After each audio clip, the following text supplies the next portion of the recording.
Halamanga ono he koawe, kosi e te hau noa pe, o tariko au ki a te koe, o tariko au ki a te koe. Malo e lelei, ko hingoa ko Sylvester Tonga. Na e whanau i pe au i le mātu a wawau, aia o kuwhafuafua ke toko tolu wafe a hono toko lahi. O tuu foke wawau i he kilomita e tolu ngea hongo fulu, mei he whakatoke lau o Tonga tapu. Aia ko e motu o kuno fo i lahi taha i Tonga. O fuu mahu inga makehe a tahi ki hoku kakai. Ko e mau no fo o ku atakai ia e he o seni. O kai ke ngata pe ai hoko a tahi ko e mau mauanga mo ui, ka aku malawa a e mau whefolau aki i tahi. Tadau te fito ki hono whetoku e mau ngowe, ki e ngahi maketi i tua pureanga. Ko e kakai o rei mātua, o ku nau pore pore he ngowe. O hange ko e mau wheangainga mo o seni. O ku iloa e tala ho mau koloni, i he mau whehokotaki mo e kerekere, aia o ku whakahoko ai e mau ngowe.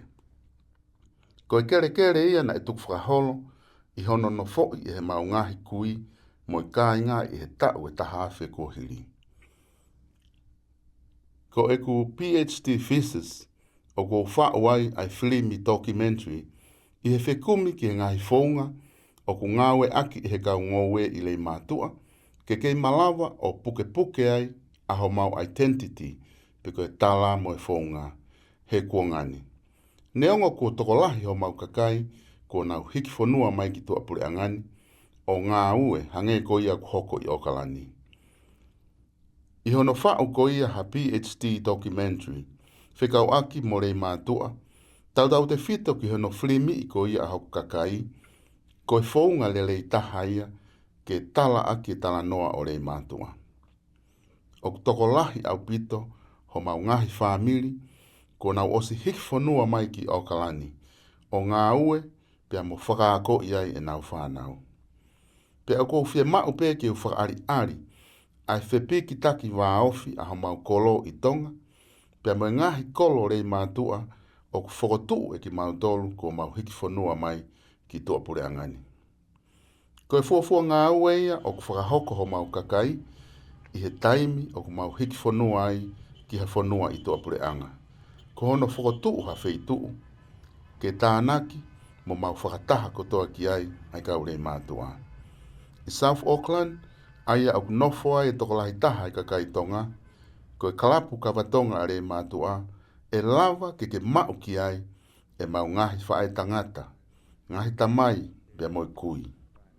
O ku ikai ko e lotu he sāpate, ka ko e kalapu kawatonga ko ia he pōwhalai te. I he kalapu kawatonga, o ku mau whiawhia he tau aki hua, whakapango pango, whakakata, pia mo hiva e mau ngahi hiva me re mātua, aia aku ne whakamanatu mau peke te ki mau tolu, aho mau kolo tupuanga.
Ko e kalapu kawatonga i Murini, ko e whahinga sistemi whakaekonomika ia, informal pe kui kai ha whaunga pau.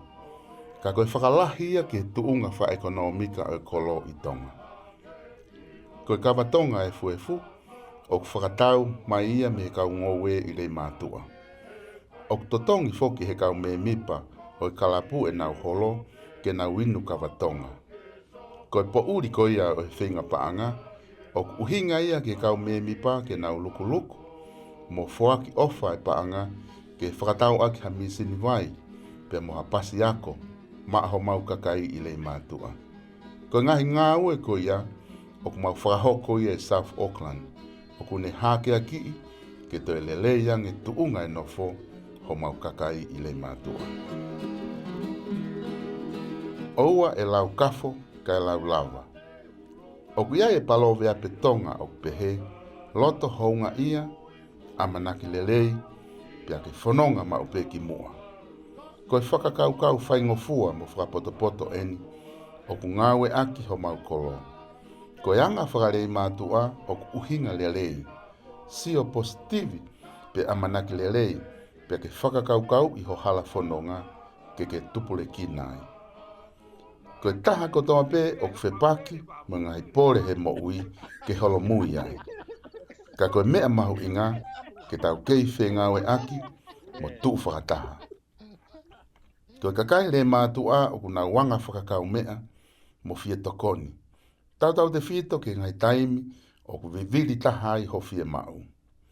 Ka tau mau e fie mawahe i he te mahi no i ko ia o ku tuu tawhaaki maupe a hoto kakai pe au tau wha malo ia ai whengawe aki wa ofi ko ia. I hono whau ko ia e whilimi PhD documentary ko ini o ko whakaamu mo e amanaki e malawa e kakai ke sio ki le mātua aki ha mama o kufo'ou. E malawa be ke sio ki ha kolo o si ka o ku hulu atu a hono ngahi lelei. Pe aku makatu unga ia me he whaunga o kolo pe moha kakai o ku nau ngā ue whakataha. Mo whewhalala aki i he loto o ku mawhana mo hanga mani.